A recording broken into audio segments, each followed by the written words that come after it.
when certain things were happening. So many things that are happening now aren't being, I would say, aren't being held to the way in which that they need to. So my perspective on it is, it's a generational thing.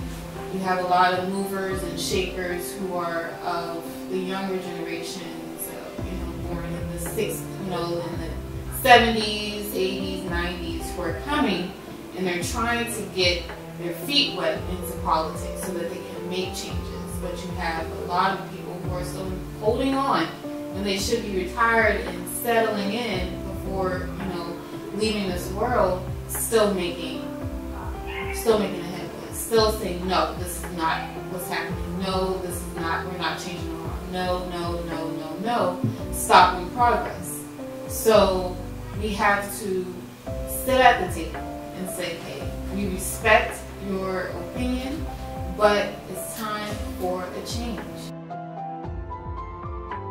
You would have to do the judicial system. The officers can only be held accountable once a person is arrested. If a person happens to die in that area, as far as like being arrested, yes, they're being accountable.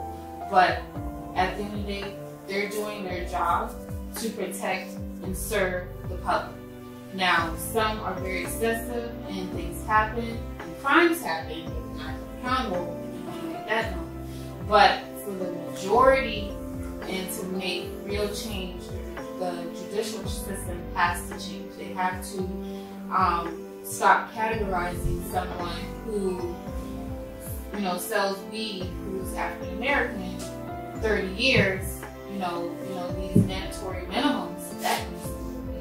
And then you have someone who's Caucasian or any other race, and they're charged with a misdemeanor, or not even charged with saying, oh, you're a slap on your wrist. Just go ahead and pay your bond of $200 and you're good to go. So, it's not equal. That's the plateau. That's the platform where judges need they cannot make independent decisions. What it is across the board, what needs to be for everyone.